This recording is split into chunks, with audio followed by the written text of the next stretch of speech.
Hi, എൻ്റെ പേര് ഹരിചന്ദന. ഞാൻ ബെൻസിലെ ഓഫ്ലൈൻ റിപ്പീറ്റേഴ്സ് ബാച്ചിലെ സ്റ്റുഡന്റ് ആയിരുന്നു. എൻ്റെ വീട് ഇടുക്കിയിലാണ്. ഞാൻ പഠിച്ചതൊക്കെ എറണാകുളത്തെ SH തേവര കോളേജിലാണ്. അപ്പൊ ഞാൻ ജാം എക്സാമിനെ പറ്റിയൊക്കെ ആദ്യമായിട്ട് കേൾക്കുന്നത് ഡിഗ്രി സെക്കൻഡ് ഇയർ പഠിക്കുന്ന സമയത്താണ്. അപ്പൊ സെക്കൻഡ് ഇയർ പഠിക്കുന്ന സമയത്ത് ഞങ്ങളുടെ ഒരു HOD വഴിയാണ് ഇങ്ങനെ ജാം എന്ന് പറഞ്ഞ ഒരു എക്സാം ഉണ്ട്. അപ്പൊ ആ എക്സാം എഴുതി ക്വാളിഫൈ ചെയ്താൽ നമുക്ക് IIT-യിലൊക്കെ MSc ചെയ്യാനായിട്ടുള്ള ഒരു ചാൻസ് ഉണ്ട് എന്നൊക്കെ അറിയുന്നത്. അപ്പൊ ഇങ്ങനെ അറിഞ്ഞ സമയത്ത് എനിക്കത് ഭയങ്കര എക്സൈറ്റ്മെന്റ് ആയി. കാരണം MSc ഒരു IIT-യിലൊക്കെ ചെയ്യാൻ പറ്റാന്ന് പറഞ്ഞാൽ IIT-യുടെ ഒരു പ്രിവിലേജ് ഒക്കെ നമുക്കന്ന് അറിയാലോ. അപ്പൊ അങ്ങനെ വന്ന സമയത്ത് ഞാനിങ്ങനെ വീട്ടിൽ അമ്മയോടൊക്കെ സംസാരിച്ചു, ഇങ്ങനെ ഒരു എക്സാം ഉണ്ട്, ഈ എക്സാം എഴുതി ക്ലിയർ ചെയ്താൽ നമുക്ക് IITസിലൊക്കെ MSc ചെയ്യാൻ പറ്റും എന്നൊക്കെ ഞാൻ പറഞ്ഞു. അപ്പൊ അമ്മയ്ക്കും ഈ പറഞ്ഞ പോലെ IIT എന്ന് പറയുന്നത് ഒരു വലിയ ഇൻസ്റ്റിറ്റ്യൂഷൻ ആണെന്നും അവിടെ കിട്ടുന്നത് എത്ര ശ്രമകരമായിട്ടുള്ള ഒരു കാര്യമാണെന്നുള്ളതിനെ പറ്റി അമ്മയ്ക്ക് നല്ല ധാരണയുണ്ട്. അപ്പൊ അമ്മ എൻ്റെ അടുത്ത് ചോദിച്ചു, ഇതൊക്കെ നമ്മൾ ശ്രമിച്ചാൽ കിട്ടണ ഒരു കാര്യമാണോ അതോ നമുക്ക് എത്തിപ്പിടിക്കാൻ പറ്റാത്തൊരു പോയിന്റ് ആണോ എന്നുള്ള രീതിയിൽ ചോദിച്ചു. അപ്പം എനിക്ക് അതിനെപ്പറ്റി ഒരു 100% കോൺഫിഡൻസ് ഉണ്ടായിരുന്നില്ല. എന്നാലും ഒന്ന് ട്രൈ ചെയ്ത് നോക്കാം, എങ്ങാനും കിട്ടിയാതൊരു വലിയ കാര്യമാണല്ലോ എന്നുള്ള രീതിയിലാണ് ജാം കോച്ചിങ് എടുക്കാന്ന് തീരുമാനിച്ചത്. അപ്പൊ തന്നെ ഞങ്ങളുടെ HOD ഈ ജാം എക്സാമിനെ പറ്റി ഇൻട്രൊഡ്യൂസ് ചെയ്തപ്പോ തന്നെ ബെൻസിൽ എന്ന് പറഞ്ഞൊരു സ്ഥാപനമുണ്ട്, അവിടെ നമുക്ക് ഇങ്ങനെ ജാമിന്റെ കോച്ചിങ് തരുന്നുണ്ടെന്ന് പറഞ്ഞിരുന്നു. അപ്പൊ ഞാൻ അന്വേഷിച്ച സമയത്ത് ഇവിടെ എന്താണ് ഫീസും നമുക്ക് അഫോർഡബിൾ ആയിട്ടുള്ള ഒരു റേറ്റ് ആയിരുന്നു. അപ്പൊ എനിക്കും ജോയിൻ ചെയ്യണതിന് പ്രത്യേകിച്ച് കുഴപ്പമൊന്നും ഉണ്ടായിരുന്നില്ല. അങ്ങനെ ഞാൻ ജോയിൻ ചെയ്തു. ഞാൻ മാത്രമല്ല, എന്റെ റൂമിൽ ഉണ്ടായിരുന്ന ഞങ്ങൾ 3 പേര് ഒരുമിച്ചാണ് ജോയിൻ ചെയ്തത്. അങ്ങനെ ക്ലാസ്സസ് ഒക്കെ സ്റ്റാർട്ട് ചെയ്തു. എല്ലാ ദിവസവും 1 hour ലൈവ് ക്ലാസ് ഉണ്ടായിരുന്നു. പക്ഷെ ഞാൻ ആ സമയത്ത് തന്നെ NCCയിൽ ഉണ്ടായിരുന്നു. അപ്പൊ എനിക്ക് എല്ലാ ദിവസവും ക്ലാസ്സുകൾ കൃത്യമായിട്ട് കേൾക്കാന്നുള്ളത് എന്നെ കൊണ്ട് പറ്റിയില്ല ജോയിൻ ചെയ്തിരുന്ന സമയത്ത്. എന്നാലും പക്ഷെ എന്നെ കൊണ്ട് പറ്റുന്ന പോലെ ഞാൻ മാക്സിമം ക്ലാസ്സസ് ഒക്കെ കേൾക്കാൻ ശ്രമിച്ചു. അങ്ങനെ ഡിഗ്രി തേർഡ് ഇയർ കഴിഞ്ഞ സമയത്ത് ജാം എക്സാം എഴുതി. ഞങ്ങളുടെ ക്ലാസ്സിൽ ഒട്ടുമിക്ക ആൾക്കാരും ജാം എക്സാം എഴുതി. അപ്പൊ ഞങ്ങൾ 3 പേര് ബെൻസിൽ ജോയിൻ ചെയ്തതിൽ അതിൽ 2 പേരും ജാം ക്വാളിഫൈ ആയി. എന്റെ റൂംമേറ്റ്സ് ആയിരുന്നു 2 പേരും ജാമും, അതുപോലെ തന്നെ ഒരാൾ ഗേറ്റും ക്വാളിഫൈ ആയി. അപ്പം എനിക്കത് കുറച്ച് വിഷമം ഉണ്ടായ ഒരു സന്ദർഭമായിരുന്നു. കാരണം ഞങ്ങൾ 3 പേര് ജോയിൻ ചെയ്തു, അതിൽ അവർക്ക് 2 പേർക്കും കിട്ടി, എനിക്ക് മാത്രം കിട്ടിയില്ല. അപ്പം അത് പക്ഷെ വിഷമമായെങ്കിലും അതിനേക്കാൾ കൂടുതൽ ഒരു എന്താ പറയാ ഒരു മോട്ടിവേഷനും ഒരു വാശിയാണ് അതിലൂടെ കിട്ടിയത്. കാരണം എങ്ങനെയെങ്കിലും എന്നെ കൊണ്ടും ഇത് സാധിച്ചെടുക്കാൻ പറ്റും, ഞാൻ കൃത്യമായിട്ട് ചെയ്യാത്തോണ്ടാണെന്നുള്ള ധാരണ എനിക്ക് ഉണ്ടായിരുന്നു. അങ്ങനെയാണ് പിന്നെ തേർഡ് ഇയർ കഴിഞ്ഞപ്പം ഒന്ന് റിപ്പീറ്റ് ചെയ്ത് നോക്കാം. ആ സമയത്താണ് ഇവിടെ ബെൻസിലെ റിപ്പീറ്റേഴ്സ് ബാച്ച് സ്റ്റാർട്ട് ചെയ്യുന്നുണ്ടെന്ന് പറഞ്ഞത്. അപ്പൊ അതെനിക്ക് പെട്ടെന്നൊരു ഒരു ബ്ലെസ്സിങ് ആയിട്ട് തോന്നി. അപ്പൊ അങ്ങനെ ഞാനും റിപ്പീറ്റേഴ്സ് ബാച്ചിൽ ജോയിൻ ചെയ്യാന്ന് തീരുമാനിച്ചു. അങ്ങനെ തീരുമാനിച്ച സമയത്തും ഞാനിത് വീട്ടിലും കോളേജിൽ എന്റെ ടീച്ചേഴ്സിനോടൊക്കെ പറഞ്ഞപ്പോ അവർക്ക് അത്ര ഒരു സപ്പോർട്ട് ഉണ്ടായിരുന്നില്ല. കാരണം ഞാൻ ഓൾറെഡി കോച്ചിങ് എടുത്തിട്ട് എനിക്ക് കിട്ടിയില്ല. അപ്പൊ കിട്ടിയില്ല എന്ന് പറഞ്ഞാൽ നമുക്കത് കിട്ടാനുള്ള ഒരു പൊട്ടൻഷ്യൽ ഇല്ലായിട്ടായിരിക്കും കിട്ടാത്തത്. ആ ഒരു രീതിയിലായിരുന്നു വിചാരിച്ചിരുന്നത്. കാരണം ഞാൻ കോളേജിലും ഒരു ആവറേജ് സ്റ്റുഡന്റ് ആയിരുന്നു. അപ്പൊ അവർക്ക് എന്നെ പറ്റി ഭയങ്കരമായ ഒരു എക്സ്പെക്ടേഷൻ ഒന്നും ഉണ്ടായിരുന്നില്ല. അങ്ങനെ ഞാൻ റിപ്പീറ്റ് ചെയ്യാന്ന് പറഞ്ഞു. അവരെയൊക്കെ കൺവിൻസ് ചെയ്തു. ടീച്ചേഴ്സിനോടും പറഞ്ഞു. എന്റെ ക്ലാസ് ടീച്ചർ ഞാൻ പോകുന്ന സമയത്ത് ആകെ ഒരു കാര്യം മാത്രമേ എന്നോട് പറഞ്ഞുള്ളൂ, പോണ കൊള്ളാം, പക്ഷെ IIScയിൽ അഡ്മിഷൻ കിട്ടിയിട്ട് മാത്രമേ ഇങ്ങോട്ട് തിരിച്ചു വരാവുള്ളൂ എന്ന് പറഞ്ഞു. ഏതായാലും അങ്ങനെ ഞാൻ റിപ്പീറ്റേഴ്സ് ബാച്ചിൽ ജോയിൻ ചെയ്യാൻ തീരുമാനിച്ചു. അങ്ങനെ ഞാൻ റിപ്പീറ്റ് ചെയ്യാൻ തീരുമാനിച്ച് ഫസ്റ്റ് ഇവിടെ ഓഫ്ലൈൻ ക്യാമ്പസ്, അപ്പൊ ഇത് നമ്മുടെ ഓഫ്ലൈൻ ക്യാമ്പസിൽ ഇരുന്നിട്ടാണ് ഇപ്പൊ നമ്മൾ വീഡിയോ ചെയ്യുന്നത്.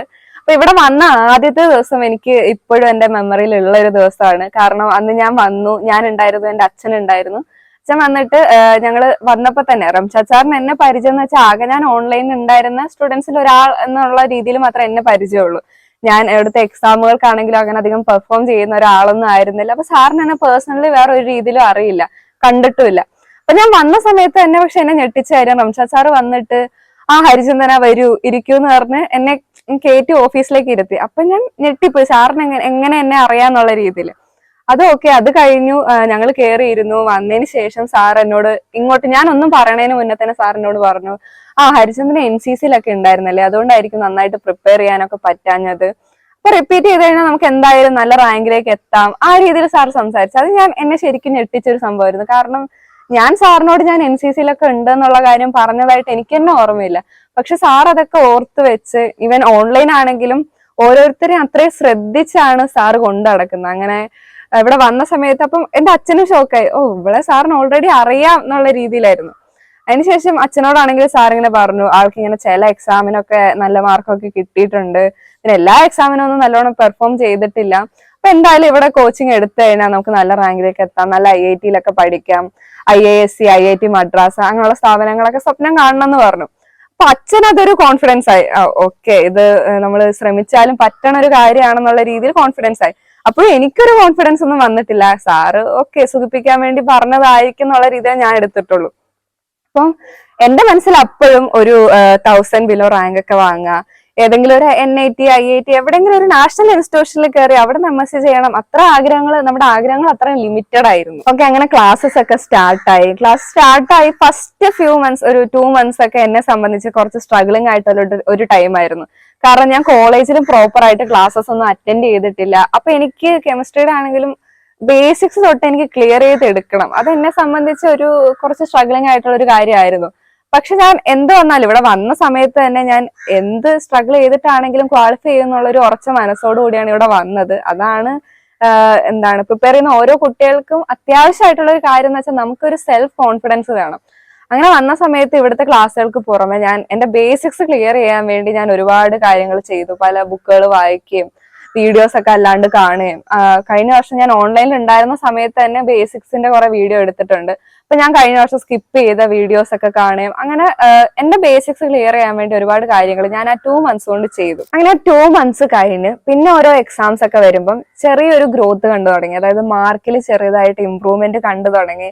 അപ്പം കണ്ടിന്യൂസ് സാറ് വിളിക്കുമായിരുന്നു, ഇങ്ങനെ ഓരോ ആഴ്ചയിൽ എക്സാം കഴിയുമ്പം മീൻസ് അങ്ങനെ പഠിക്കണം, പ്രോബ്ലംസ് ചെയ്യണം, അല്ലെ വേറെ ബുക്സ് കൂടുതൽ വായിക്കണം, അങ്ങനെ ഓരോ ടിപ്സ് സാറ് പറഞ്ഞു തരുമായിരുന്നു. അപ്പം സാറ് പറഞ്ഞു തരുന്നത് ഫോളോ ചെയ്യാം. പിന്നെ എന്റെ സൈഡിൽ നിന്ന് ഒരു എഫോർട്ടും കൂടെ ഇട്ടപ്പം 2 months ശേഷം ഒരു ഗ്രോത്ത് കണ്ടു തുടങ്ങി. അപ്പൊ ഒരു കോൺഫിഡൻസ് ആയി, നമുക്ക് ഇമ്പ്രൂവ് ചെയ്യാൻ പറ്റും, നല്ലൊരു റാങ്കിലേക്ക് എത്തിക്കാൻ പറ്റും, അങ്ങനെ ഒരു കോൺഫിഡൻസ് ആയി. പിന്നെ ഏറ്റവും ഇമ്പോർട്ടന്റ് ആയിട്ടുള്ള കാര്യം എന്താന്ന് വെച്ചാൽ ഇവിടെ വന്ന് എങ്ങനെയെങ്കിലും കഷ്ടപ്പെട്ട് പഠിച്ച് ജാം എഴുതി IIT കയറാന്ന് ആ ഒരു സ്വപ്നം കൊണ്ട് മാത്രം വന്ന ഞാൻ പിന്നീട് അങ്ങോട്ട് ഇഷ്ടപ്പെട്ട് കെമിസ്ട്രി പഠിക്കാൻ തുടങ്ങി. അപ്പൊ നമ്മളൊരു സബ്ജക്ട് ഇഷ്ടപ്പെട്ട് പഠിക്കുമ്പോൾ നമുക്ക് അതിനോട് അതൊരു രസമായിട്ട് മാറും. പിന്നെ അങ്ങോട്ട് ഓരോ ടോപ്പിക്ക് പഠിക്കുമ്പോഴും ആ ടോപ്പിക്കിനെ പറ്റി കുറച്ചുകൂടെ ഡീപ്പായിട്ട് അറിയുക, ടെക്സ്റ്റ് ബുക്സ് വായിച്ച് മനസ്സിലാക്കുക. അന്നാണ് ഞാൻ ആദ്യമായിട്ട് ഒരു കെമിസ്ട്രിയുടെ ടെക്സ്റ്റ് ബുക്ക് ഒക്കെ വായിച്ച് മനസ്സിലാക്കാൻ തുടങ്ങിയത്. അങ്ങനെ മനസ്സിലാക്കി കഴിഞ്ഞതൊക്കെ വായിക്കാനായിട്ട് നല്ലൊരു രസമുള്ള കാര്യമാണ്. അതുപോലെ തന്നെ നമ്മുടെ ഗ്രോത്തിനെ പറ്റി പറയുമ്പോൾ അതിൽ ബെൻസിലെ ഫാക്കൽറ്റീസിന്റെ പങ്ക് എടുത്തു പറയാതിരിക്കാൻ പറ്റില്ല. കാരണം എനിക്ക് ഇവരിലെ ഏറ്റവും ഇഷ്ടമുള്ള കാര്യം എന്താന്ന് വെച്ചാൽ ഇവിടെ ഓരോ ഇൻഡിവിജ്വൽസിനെ, അതായത് നമ്മൾ ഇപ്പൊ ഏത് ലെവലിലുള്ളവരാണെങ്കിലും നമ്മളെ ഓരോരുത്തരെയും എല്ലാ ആഴ്ച എക്സാം ഉണ്ടാവും. ഓരോ ആഴ്ചത്തെ എക്സാം കഴിഞ്ഞ് നമ്മളെ വിളിക്കും, നമ്മുടെ മാർക്ക് അനലൈസ് ചെയ്യും, നമ്മൾ ഇമ്പ്രൂവ് ചെയ്യാൻ എന്താണ് ചെയ്യേണ്ടത്. ഓരോരുത്തർക്കും ഓരോ കാര്യങ്ങൾ ചെയ്താലായിരിക്കും അവർക്ക് ഇമ്പ്രൂവ്മെന്റ് ഉണ്ടാവുക. അപ്പൊ കൂടുതൽ പ്രോബ്ലംസ് ചെയ്യണമെങ്കിൽ അങ്ങനെ പറയും. അങ്ങനെ ഓരോരുത്തർക്കും ഒരു ഇൻഡിവിജ്വലി ഗൈഡൻസ് കൊടുക്കും. സാധാരണ നമ്മളൊരു റിപ്പീറ്റിന് പോവുക എന്ന് പറയുമ്പോൾ തന്നെ നമ്മുടെ മനസ്സിൽ എന്താണ്, കുട്ടികൾ എന്ന് പറഞ്ഞാൽ തന്നെ അങ്ങോട്ടും ഇങ്ങോട്ടും കോമ്പറ്റീറ്റീവ് ആയിട്ടുള്ള ഒരു മൈൻഡുള്ള കുട്ടികൾ, തമ്മിൽ ഇന്ററാക്ഷൻസ് ഒന്നും ഉണ്ടാവില്ല. ടീച്ചേഴ്സ് ആണെങ്കിലും ഒരു ക്രീം സ്റ്റുഡൻസിനെ വേർതിരിച്ച് ചിലപ്പോൾ അവർക്ക് കൂടുതൽ ശ്രദ്ധ കൊടുക്കണം, ആ ഒരു രീതിയിലൊക്കെയാണ് ഞാൻ എക്സ്പെക്ട് ചെയ്തിരുന്നത് ഒരു റിപ്പീറ്റിന് പോകുന്ന പറഞ്ഞപ്പം. പക്ഷെ ഇവിടെ പെൻസിലിന് വന്നതിന് ശേഷം അതിൽ നിന്നും എൻ്റെ ഡിഫറെന്റ് ആയിട്ടുള്ള ഒരു എൻവയോൺമെന്റ് ആയിരുന്നു. കാരണം ടീച്ചേഴ്സ് എപ്പോഴും നമുക്കൊരു മ്യൂച്വലി ബെനിഫിറ്റ് ചെയ്തിട്ട് മറ്റുള്ളവർക്കും പറഞ്ഞു കൊടുത്ത് നമ്മൾ വളരുന്ന കൂടെ തന്നെ നമ്മുടെ കൂടെയുള്ളവരും വളരുക എന്നുള്ളൊരു രീതിയിൽ ഒരു പഠനാന്തരീക്ഷമായിരുന്നു പെൻസിലിൽ ഉണ്ടായിരുന്നത്. അങ്ങനെ ഒരു 3 months ഒക്കെ കഴിഞ്ഞപ്പോഴേക്കും നമുക്ക് ക്ലാസ്സിൽ എല്ലാവർക്കും ഒരു ഗ്രോത്ത് കാണാൻ പറ്റി. അതിനുശേഷം സാറ് പിന്നെ ആദ്യം ഒരു ഗ്രോത്ത് ഉണ്ടായപ്പോൾ നമ്മൾ അപ്രിഷിയേറ്റ് ചെയ്ത റംഷാദ് സാറ് തന്നെ പിന്നെ നമ്മളെ വിളിച്ചിട്ട് പറഞ്ഞു, ഇങ്ങനെ പോയാൽ പോരാ, നിങ്ങളുടെ പൊട്ടൻഷ്യൽ ഇവിടെ അല്ല, പൊട്ടൻഷ്യൽ എവിടെയാണെന്നുള്ളത്, നിങ്ങളുടെ പൊട്ടൻഷ്യലിനെ പറ്റി നിങ്ങൾക്ക് ഒരു ധാരണയില്ലെങ്കിലും എനിക്കൊരു ധാരണയുണ്ട് നിങ്ങൾക്ക് എവിടെ എത്താൻ പറ്റും എന്നുള്ളത്. അതുകൊണ്ട് ഇനിയും വർക്ക് ചെയ്യണം, ഈ വർക്ക് ചെയ്തൊന്നും പോരാ, ഡെയിലി 13 hours പഠിച്ചിട്ട് എന്നെ അപ്ഡേറ്റ് ചെയ്യണം എന്ന് പറഞ്ഞു. അപ്പൊ ഫസ്റ്റ് അത് കേൾക്കുമ്പോൾ ഡെയിലി 13 hours പഠിക്കുക എന്നൊക്കെ പറയുന്ന ഒരു ഇമ്പോസിബിൾ ആയിട്ടുള്ള ഒരു കാര്യമായിട്ടാണ് തോന്നിയത്. പിന്നെ ആദ്യമൊക്കെ ഫസ്റ്റ് ഡേ സാർ ഇത് പറഞ്ഞ ദിവസം ഞാൻ അത്ര സീരിയസ് ആയിട്ടൊന്നും എടുത്തില്ല. ഞാൻ റൂമിൽ പോയി പിറ്റേന്ന് 13 hours പഠിച്ചില്ല, സാറിനെ അപ്ഡേറ്റ് ചെയ്തുമില്ല. അതിന്റെ പിറ്റേന്ന് ഞാൻ സാറിന്റെ അടുത്ത് ഇതുപോലെ എന്തോ ഒരു ഡൗട്ട് ചോദിക്കാൻ ചെന്ന സമയത്ത് സാറിനോട് പറഞ്ഞു, ഞാൻ ഇന്നലെ പറഞ്ഞ കാര്യം ചെയ്തോന്ന് ചോദിച്ചു. അപ്പൊ ഞാൻ പറഞ്ഞു ഇല്ല, ഞാൻ മറന്നുപോയി എന്ന് പറഞ്ഞു. അപ്പൊ തന്നെ സാറ് പറഞ്ഞു ഓക്കെ, അങ്ങനെയാണെങ്കിൽ ഇന്ന് ഡിസ്കഷൻ ഒന്നുമില്ല, ഹരിചന്ദ്രൻ റൂമിൽ പോയിക്കോളൂ എന്ന് പറഞ്ഞു. അത് ശരിക്കും എനിക്കൊരു വിഷമം ഉണ്ടാക്കിയ ഒരു മൊമെന്റ് ആയിരുന്നു. കാരണം സാറ് കാര്യം പറഞ്ഞിട്ട് ഞാനത് ചെയ്തില്ല, ഞാനത് സീരിയസ് ആക്കി എടുത്തില്ല എന്നുള്ളതാണ് സത്യം. അതിനുശേഷം പിന്നെ ഓരോ ദിവസവും എല്ലാ ദിവസവും മുടങ്ങാതെ 13 hours പഠിച്ച് ഇതുപോലെ സാറിനെ അപ്ഡേറ്റ് ചെയ്യാൻ തുടങ്ങി. അങ്ങനെ ചെയ്തു തുടങ്ങിയപ്പം അതിന്റെ വ്യത്യാസവും കാണാൻ തുടങ്ങി. കാരണം അത്രയും നാള് നമ്മൾ എന്താണ് പഠിക്കുന്നത്, ഒരു ദിവസം എത്ര പഠിക്കുന്നുണ്ട്, ഏതൊക്കെ ടോപ്പിക്സ് കവർ ചെയ്യുന്നുണ്ട്, അതിനെപ്പറ്റി ഒരു പ്ലാൻ ഇല്ലായിരുന്നു. പക്ഷെ ഒരു സിസ്റ്റമാറ്റിക് ആയിട്ട് പഠിക്കാൻ തുടങ്ങിയപ്പം അതിനനുസരിച്ചുള്ള ഒരു ഗ്രോത്തും പിന്നെ മാർക്കിൽ കണ്ടു തുടങ്ങി. ഞങ്ങൾക്ക് ഇവിടെ എല്ലാവർക്കും ഒരു ചെറിയ നോട്ട്ബുക്ക് ഒക്കെ ഉണ്ടായിരുന്നു. അതിൽ നമ്മൾ ഇങ്ങനെ തലേ ദിവസം നമ്മൾ എഴുതി വെക്കണം, നാളെ നമ്മൾ ഏതൊക്കെ ടോപ്പിക്സ് കവർ ചെയ്യും, എത്ര സമയം നമ്മൾ പഠിക്കും, അതൊക്കെ നമ്മൾ തലേ ദിവസം എഴുതി വെക്കണം. എന്നിട്ട് പിറ്റേ ദിവസം നമുക്ക് അതിൽ എത്രത്തോളം കവർ ചെയ്യാൻ പറ്റിയെന്നുള്ള കാര്യം എഴുതണം. എന്നിട്ട് ഇത് സാറ് ചോദിക്കുന്ന സമയത്ത് സാറിനെ കാണിക്കണം. ശരിക്കും സിസ്റ്റമാറ്റിക് ആയിട്ടുള്ളൊരു ആ ഒരു പഠന രീതി എല്ലാവരെയും വളരെയധികം ഹെൽപ്പ് ചെയ്തിട്ടുണ്ട്. പിന്നെ ഫാക്കൽറ്റീസിനെ പോലെ തന്നെ എനിക്കൊരു നല്ല റാങ്കിലേക്ക് എത്താൻ വേണ്ടി സഹായിക്കുന്നതിൽ എന്റെ കൂടെയുള്ളവർ ഒരുപാട് ഹെൽപ്പ് ചെയ്തിട്ടുണ്ട്. ഇപ്പം ബെൻസിലിൽ തന്നെ ഉണ്ടായിരുന്ന Fida CUET all India rank 1 ആണ്, ജാമിന്റെ ഓൾ ഇന്ത്യ റാങ്ക് 5 ആണ്. അപ്പം ഞാൻ ആളുടെ കൂടെയൊക്കെ കമ്പൈൻ സ്റ്റഡി ഒക്കെ ചെയ്യായിരുന്നു. അപ്പം ആളുടെ കൂടെ പഠിക്കുമ്പം എനിക്ക് എന്റെ മിസ്റ്റേക്കുകൾ മനസ്സിലാക്കാനും പെട്ടെന്ന് എനിക്ക് എവിടൊക്കെയാണ് ഞാൻ തെറ്റിക്കുന്നതെന്ന് അതൊക്കെ ആളെനിക്ക് പറഞ്ഞു തന്നു. അങ്ങനെ ആളുടെ കൂടെ ഒരു മാസം പഠിച്ചപ്പം വീണ്ടും എനിക്കൊരു കുറച്ചും കൂടെ ഒരു ബെറ്റർ ആയിട്ട് മാർക്ക് സ്കോർ ചെയ്യാനും ഒരു നല്ലൊരു അണ്ടർസ്റ്റാൻഡിങ് ടോപ്പിക്കിൽ ഉണ്ടാവാനും ഒക്കെ സഹായിച്ചു. അങ്ങനെ ഒരാൾ മാത്രമല്ല, നമ്മളെല്ലാവരും കൂടെ ഉള്ളവർക്ക് വേണ്ടി ഇപ്പം കുറച്ചു പേർക്ക് മനസ്സിലായില്ല, നമുക്ക് ആ ടോപ്പിക്ക് മനസ്സിലായിട്ടുണ്ട്, അപ്പൊ നമ്മൾ അവർക്ക് ക്ലാസ് എടുത്തു കൊടുക്കും. അതുപോലെ നമുക്ക് മനസ്സിലാവാത്ത ടോപ്പിക് ഉണ്ടെങ്കിൽ അത് മനസ്സിലായവരെ നമുക്ക് പറഞ്ഞുതരും. അങ്ങനെ മ്യൂച്വലി ഒരു എല്ലാവരും അങ്ങോട്ടും ഇങ്ങോട്ടും ഹെൽപ്പ് ചെയ്തിട്ടുണ്ട് ഒരുപാട്. പിന്നെ ഏറ്റവും ക്രൂഷ്യൽ ആയിട്ടുള്ള ഒരു സമയം എന്ന് വെച്ചാൽ അവസാനത്തെ ആ ഒരു 1-2 മാസത്തേക്ക് എത്തുമ്പോഴാണ് ഏറ്റവും ഡിഫിക്കൽട്ട് ആയിട്ടുള്ള ഒരു ടൈം. ആ ടൈമിൽ നമ്മുടെ മനസ്സിലൂടെ ഒരുപാട് കാര്യങ്ങൾ പോകുന്നുണ്ടായിരിക്കും. നമ്മൾ ഈ പഠിച്ചതൊക്കെ നമ്മൾ റിവൈസ് ചെയ്യണം. പിന്നെ നമ്മൾ ഏത് റാങ്കിലേക്കാണ് എത്താൻ പോകുന്നത്, ഏത് ഇൻസ്റ്റിറ്റ്യൂഷനിലേക്കാണ് എത്താൻ പോകുന്നത്, അതൊക്കെ നമ്മുടെ മനസ്സിലൊരു ടെൻഷനാണ്. ആദ്യം 1000-നുള്ളിൽ ഏതെങ്കിലും ഒരു റാങ്ക് കിട്ടിയാൽ മതി എന്ന് വന്ന നമ്മൾ എല്ലാവരും തന്നെ പിന്നെ നമ്മുടെ ലക്ഷ്യങ്ങളൊക്കെ വലുതായി. നല്ല ഇൻസ്റ്റിറ്റ്യൂഷനിൽ തന്നെ ചെയ്യണം, നല്ല ഏറ്റവും ബെസ്റ്റ് ആയിട്ടുള്ള IIT അല്ലെ IISൽ തന്നെ കിട്ടണം, അതൊരു ഡ്രീം ആയിട്ട് മാറി. ശരിക്കും പെൻസിലാണ് നമ്മളെല്ലാവരെയും ഒരു സ്വപ്നം കാണാൻ വേണ്ടി പഠിപ്പിച്ചത്. പിന്നീട് അങ്ങോട്ട് എക്സാമിനോട് അടുക്കുന്ന സമയത്ത് നമുക്ക് വേറെ ഒരുപാട് ടെൻഷൻ ഉണ്ട്. കാരണം എക്സാം ഹാളിൽ ചെന്നിരിക്കുമ്പം സിസ്റ്റത്തിന് എന്തെങ്കിലും കംപ്ലൈന്റ് ഉണ്ടോ, അങ്ങനെ കുറെ അനാവശ്യമായിട്ടുള്ള ടെൻഷൻസ് ഒക്കെ ഉണ്ടാവും. ഈ സമയത്താണ് നമ്മുടെ എക്സാം സീരീസ് ഒക്കെ സ്റ്റാർട്ട് ആവുന്നത്. അപ്പൊ എക്സാം സീരീസിൽ ആ സമയത്ത് കുറച്ച് മാർക്ക് എങ്ങാനും കുറഞ്ഞാൽ അത് നമുക്ക് വളരെയധികം ടെൻഷൻ ഉണ്ടാക്കും. കാരണം ഓൾറെഡി ലാസ്റ്റ് സമയത്തേക്ക് എത്തിക്കഴിഞ്ഞു. അപ്പം ആ സമയത്തും നമുക്ക് എന്തെങ്കിലും ഒരു വിഷമം ഉണ്ടെങ്കിൽ, എനിക്കിപ്പോഴും ഓർമ്മയുണ്ട്, എനിക്ക് ഏതോ ഒരു എക്സാമിന് നല്ലോണം മാർക്ക് കുറഞ്ഞിട്ട് വല്ലാണ്ട് സങ്കടമായി. അപ്പോൾ ഞാൻ ആദ്യം ഓടിച്ചെന്നത് റംഷാദ് സാറിന്റെ അടുത്തേക്ക് തന്നെയാണ്. അപ്പൊ സാറ് നമ്മളെ സമാധാനിപ്പിക്കും. ഇത്രയും നാളെ ഈ എക്സാമിന് മാർക്ക് സ്കോർ ചെയ്തിട്ട് ഒരു എക്സാമിന് മാർക്ക് കുറയുമ്പോൾ ഡൗൺ ആയി പോകേണ്ട ആവശ്യം എന്താണുള്ളത്? നിങ്ങളുടെ പൊട്ടൻഷ്യൽ എന്താണെന്ന് നിനക്കറിയില്ലെങ്കിൽ എനിക്കറിയാതെ നന്നായിട്ട്, എനിക്ക് നിലവിൽ വിശ്വാസമുണ്ട്. അതുകൊണ്ട് ഇന്നൊരു ദിവസം ഡൗൺ ആയിരുന്ന ഇന്നൊരു ദിവസത്തെ വർക്കാണ് കുറയാ. അതുകൊണ്ട് ഒരു 3 മാർക്കോ 4 മാർക്കോ ആയിരിക്കും കുറയാൻ പോകുന്നത്, അല്ലാണ്ട് അതുകൊണ്ട് ഒരു ബെനിഫിറ്റും ഉണ്ടാവുന്നില്ല. അതുകൊണ്ട് മുന്നോട്ട് തന്നെ പോവുക, അടുത്ത എക്സാമിന് ഇതിൽ കൂടുതൽ മാർക്ക് സ്കോർ ചെയ്യുക. അങ്ങനെ സാർ ഒരുപാട് നമ്മളെ മോട്ടിവേറ്റ് ചെയ്ത് വിടും. അത് എന്നെ സംബന്ധിച്ച് എനിക്കത് വളരെ വേണ്ട ഒരു കാര്യമായിരുന്നു. കാരണം മോട്ടിവേഷൻ എന്റെ ജീവിതത്തിൽ വളരെയധികം പങ്കുണ്ട്. പിന്നെ അങ്ങനെ എക്സാം ഡേറ്റ് വന്നു. അങ്ങനെ എക്സാം എഴുതാൻ പോയത് ഞങ്ങൾ ഇവിടുന്ന് എല്ലാവരും ഞങ്ങൾ ഒരുമിച്ച് തന്നെയാണ് പോയത്. പക്ഷെ അതൊരു തരത്തിലൊരു വലിയ റിലീഫ് തന്നെയായിരുന്നു. കാരണം നമ്മൾ എക്സാം ഹാളിൽ ഇരിക്കുമ്പോൾ നമ്മുടെ ചുറ്റും ഇരിക്കുന്നവർ നമ്മുടെ കൂടെ ഉള്ളവർ തന്നെയാണ്. അപ്പം അതൊരു തരത്തിലൊരു സ്ട്രേഞ്ച് ഫീലിംഗ് ഒഴിവാക്കാൻ വേണ്ടി അത് നല്ല രീതിയിൽ സഹായിച്ചിട്ടുണ്ട്. എക്സാം മാക്സിമം കൂളായിട്ട് എഴുതാൻ പറ്റി. പിന്നെ പഠിച്ചതൊക്കെ അപ്ലൈ ചെയ്യണമെങ്കിൽ നിങ്ങൾ മാക്സിമം കൂളായിട്ട് എഴുതണം സാർ എപ്പോഴും പറയായിരുന്നു. കൂളായിട്ട് എഴുതിയാലാണ് നിങ്ങൾക്ക് ഉള്ളതിനെക്കാട്ടിലും ചിലപ്പോൾ ഒരു 5 മാർക്ക് കൂടുതൽ കിട്ടിയേക്കാം എന്ന് പറയും. അങ്ങനെ കൂളായിട്ടാണ് എക്സാം എഴുതിയത്. എക്സാമിന് ശേഷം എല്ലാവരും വളരെ ഹാപ്പി ആയിരുന്നു. കാരണം നമ്മൾ ഇവിടെ പഠിച്ചത് നമ്മൾ ജാം എക്സാമിന് വേണ്ടതിനെക്കാട്ടിലും ഒരുപാട് ലെവലിലേക്ക് നമ്മൾ പഠിച്ചിട്ടുണ്ട്.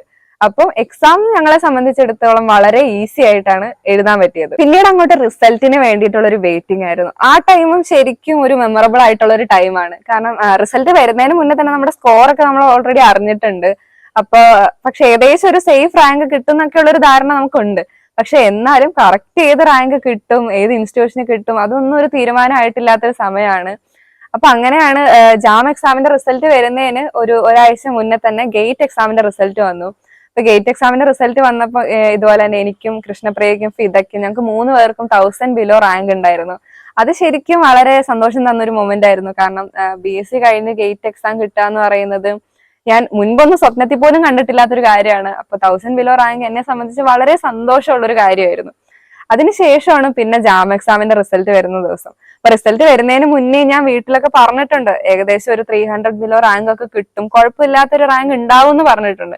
പക്ഷെ കൃത്യമായിട്ട് നമുക്കും അറിയില്ലല്ലോ. പിന്നെ റിസൾട്ട് വന്ന ആ ഡേ എന്ന് പറയുന്നത് എന്നെ സംബന്ധിച്ച് എന്റെ ജീവിതത്തിൽ ഏറ്റവും ഹാപ്പിയസ്റ്റ് ആയിട്ടുള്ള ഒരു മൊമെന്റ് ആയിരുന്നു. ആ മൊമെന്റ് എന്ന് പറയുന്നത് ഞാനും കൃഷ്ണപ്രിയയും ഫിദ ഒക്കെ ഇൻസ്റ്റിറ്റ്യൂട്ടിൽ തന്നെ ഉണ്ടായിരുന്നു, സാറുമാരും ഇവിടെ ഉണ്ടായിരുന്നു. അപ്പൊ രാവിലെ തൊട്ട് നമ്മളിങ്ങനെ റിസൾട്ടിന് വേണ്ടി വെയിറ്റ് ചെയ്തിരിക്കുകയാണ്. അങ്ങനെ റിസൾട്ട് വന്നു. ഞാൻ എന്റെ റിസൾട്ട് ആദ്യം നോക്കി. എന്റെ റാങ്ക് ഞാൻ 138 കണ്ടു. അത് ശരിക്കും ഞെട്ടലായിരുന്നു. കാരണം തേർഡ് ഇയർ കഴിഞ്ഞ് ജാം എക്സാം എഴുതി 7000 മാത്രമാണ് എന്റെ റാങ്ക് ഉണ്ടായിരുന്നത്. 7000 നിന്ന് 138ലേക്കുള്ള ഒരു ഗ്രോത്ത് എന്ന് പറയുന്നത് ശരിക്കും സാറ്റിസ്ഫാക്ഷൻ തരുന്ന ഒരു ഗ്രോത്ത് തന്നെയായിരുന്നു. അതിനുശേഷം എന്റെ റിസൾട്ട് കണ്ടു. ഞാൻ ആരോടും പറഞ്ഞില്ല, ഞാൻ ആദ്യം ഓടിയത് കൃഷ്ണപ്രിയന്റെ അടുത്തേക്കാണ്. ഞാൻ കൃഷ്ണപ്രിയ റാങ്ക് നോക്കിക്കൊണ്ടിരിക്കുകയായിരുന്നു. റിസൾട്ട് വന്നപ്പോ ഫോണിൽ ഇങ്ങനെ 17 എന്ന് കാണിച്ചു. 17 റാങ്ക് കണ്ടപ്പോ അവളെക്കാൾ ആദ്യം ഞെട്ടിയത് ഞാനാണ്. ഞെട്ടി എന്റെ എക്സൈറ്റ്മെന്റ് ഞാൻ ഇവിടുന്ന് ഒച്ചയെടുത്തു. പിന്നെ കൃഷ്ണപ്രിയനെ ഞാൻ നോക്കുമ്പോൾ കൃഷ്ണപ്രിയ സ്റ്റക്കായിട്ട് നിൽക്കുകയാണ്. എന്താണ് ഇതിന് പ്രതികരിക്കേണ്ടതെന്ന് അറിയില്ല. അതൊക്കെ ഈ റാങ്ക് കിട്ടിയത് പ്രോസസ് ആവുന്നുണ്ടായിരുന്നുള്ളൂ. ആ സമയത്ത് ഫിദ സാറിന്റെ കൂടെ ഓഫീസിലിരിക്കുകയായിരുന്നു. അവർ ഫിദയുടെ റാങ്ക് ചെക്ക് ചെയ്തുകൊണ്ടിരിക്കുകയായിരുന്നു. അപ്പൊ ഞങ്ങൾ റാങ്ക് അറിഞ്ഞ സമയത്ത് തന്നെ ഞങ്ങൾ അവരുടെ അടുത്തേക്ക് ഓടി, സാറിന്റെ അടുത്ത് ചെന്നു. ഞങ്ങൾ ഫിദയുടെ റിസൾട്ട് കണ്ടത് ഞങ്ങൾ ഒരുമിച്ചാണ്. ഓൾ ഇന്ത്യ റാങ്ക് 5 അത് കണ്ടപ്പം ശരിക്കും എന്താണ്, കരയണോ ചിരിക്കണോ എന്താണെന്നറിയാത്തൊരു മൊമെന്റ് ആയിരുന്നു. കാരണം എല്ലാവർക്കും അത്രയും ഹാപ്പി ആയി ഒരു ഓൾ ഇന്ത്യ റാങ്ക് 5 നമ്മുടെ ബെൻസിലേക്ക് വരിക എന്ന് പറയുന്നത് നമുക്ക് എല്ലാവർക്കും പ്രൗഡ് ആയിട്ടുള്ള ഒരു മൊമെന്റ് ആയിരുന്നു അത്. അങ്ങനെ റിസൾട്ട് വന്നപ്പോൾ ഞാൻ ആലോചിച്ചൊരു കാര്യമുണ്ട്. അതായത് 3rd ഇയർ കഴിഞ്ഞ് ഞാൻ ജാം എക്സാം എഴുതിയ സമയത്ത് അന്ന് ഞാൻ ക്വാളിഫൈ ആയിരുന്നെങ്കിൽ അന്ന് എന്റെ ഡ്രീംസ് വളരെയധികം ലിമിറ്റഡ് ആയിരുന്നു. ഏതെങ്കിലും ഒരു നാഷണൽ ഇൻസ്റ്റിറ്റ്യൂഷന് കിട്ടുക എന്നുള്ളത് മാത്രമായിരുന്നു എന്റെ സ്വപ്നം. അപ്പൊ അന്ന് ക്വാളിഫൈ ആയിരുന്നെങ്കിൽ ഞാൻ എവിടെയെങ്കിലും ഉറപ്പായിട്ടും ജോയിൻ ചെയ്തേനെ.